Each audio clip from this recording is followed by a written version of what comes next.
The 1920s was a Republican era. First, I will be talking about President Harding.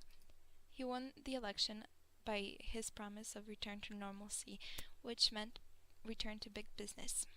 One of the first things he did was the free enterprise system, which separated the government from the business, which is also known as free market. There were obviously some consequences to such style of capitalism. A big one is that there was no protection for workers. They didn't get paid well and they didn't have reasonable hours, but the businessmen were rich, so who cares? Fiscal policy is how the government deals with the taxes.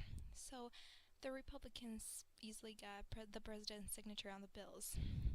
They eliminated wartime controls with this, and they slashed taxes and established a federal budget system.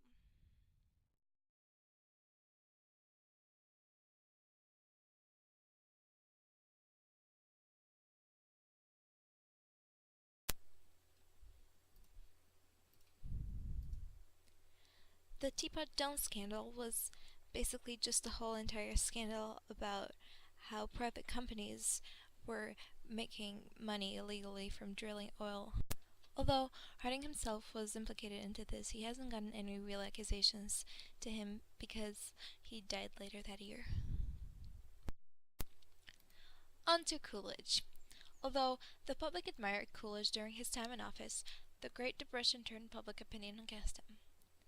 His tax cuts worsened the maldistribution of wealth and overproduction of goods, which destabilized the economy. Many linked the nation's economic collapse to Coolidge's policy decisions.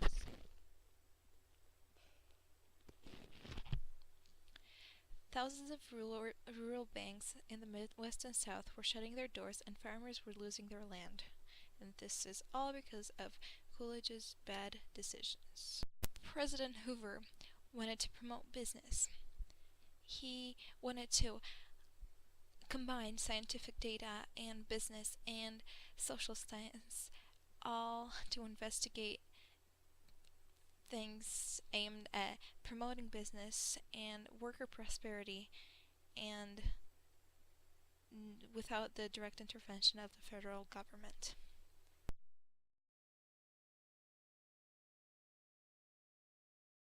Associationalism is a political project where, quote, human welfare and liberty are both best served when as many of the affairs of a society as possible are managed by voluntary and democratically self-governing associations.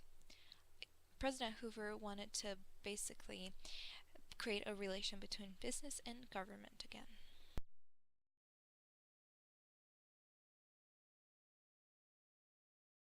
Onto international politics. The World Court was an international court attached to the League of Nations. Created in 1922, the court was initially met with good reactions from the states and academics alike. In its first decade, many cases were submitted to it. With the heightened international tension, the court wasn't used as regularly, so later the court ceased to exist, being replaced by the International Court of Justice.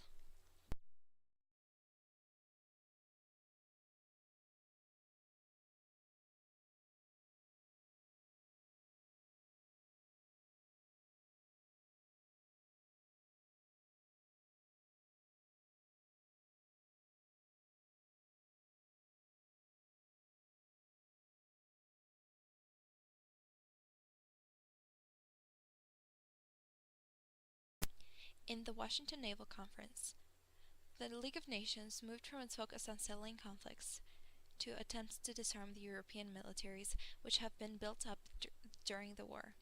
Disarmament was a major goal of the League. In the Kellogg-Briand Pact, the League of Nations appointed a commission to prepare a disarmament conference. The commission met first in 1926 and a number of times subsequently, all without success. Since a couple of countries refused to cooperate, disarmament floundered. The point of the Kellogg-Briand Pact was to eliminate the chances of another war happening, but that failed because of World War II.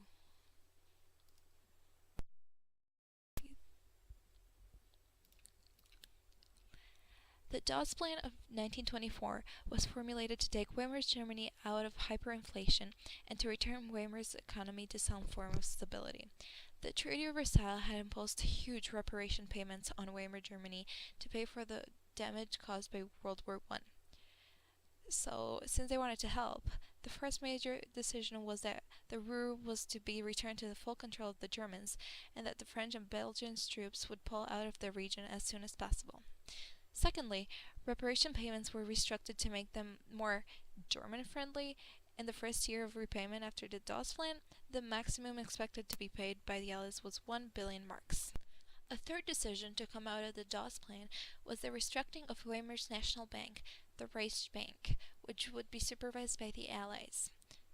The Americans agreed to loan Weimar Germany large sums of money that would be invested into the economy. So basically, they're all going in a little circle of owing money. Isolationism in Europe and Latin America. America set high tariffs on imports to keep out foreign products. This raised prices for American consumers because cheaper foreign products were kept out of the US market. It also took away the essential market from many European and Latin American countries.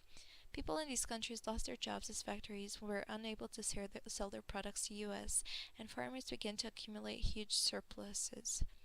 Eventually, foreign nations responded by raising their own tariffs and excluding American manufactured and foreign products from foreign markets. And that's about all you need to know about the 1920s Republican era.